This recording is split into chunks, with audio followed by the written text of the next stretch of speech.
আমার বিপক্ষে তারা অবস্থান নিয়েছিল এই এই তথাকথিত ধর্ম ব্যবসায়ীরা। এই ধর্ম ব্যবসায়ীরা আমার বিরুদ্ধে অবস্থান নিয়েছিল না। তাদের কাছে মদ হারাম না, তাদের কাছে মদের ব্যবসা হারাম না, তাদের কাছে মদের পয়সা হারাম না।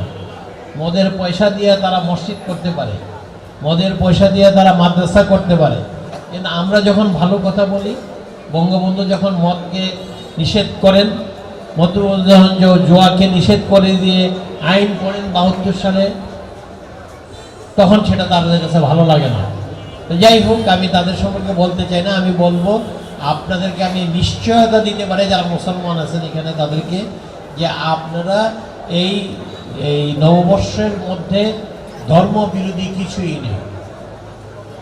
এবং এই নববর্ষ পালন করা, আপনারা জানেন বোধহয় যে ইরানে খুবই ধর্মান্ধ গোষ্ঠী একটা ক্ষমতায় আছে, একেবারে এই কট্টরপন্থী শিয়া তারা ক্ষমতায় আছে। তারা কিন্তু শিয়ারা কিন্তু সুন্নিদের চেয়েও বেশি ধর্মপ্রাণ হয়। সেইখানেও কিন্তু নৌরুজ হয়, নববর্ষ হয়। আপনারা অবাক হবেন, নৌরুজ হয়। তো সেই জন্য বুঝেন না, যেখানে মেয়েরা মাথায় কাপড় না দিলে তাদেরকে হত্যা, মানে একেবারে যে কোনো ধরনের শাস্তি দেয়, এরকম একটি দেশেও নৌরুজ হয়।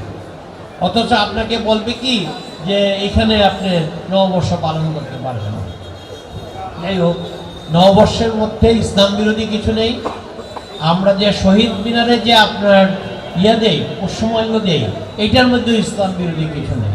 তারা কোরআনের ভিতরেও এটার সম্পর্কে কোনো নিষেধাজ্ঞা নাই, হাদিসেও এই সম্পর্কে কোনো নিষেধাজ্ঞা নাই। এখন যদি তারা হাদিস বাইর করে, তাহলে নিজেরা বানিয়ে বানিয়ে হাদিস বাইর করতে হবে।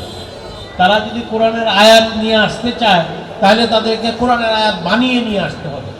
সুতরাং কিন্তু প্রকৃত কোরআন, যেটা আল্লাহর প্রেরিত যে কোরআন, যেখানে কিছু নাই।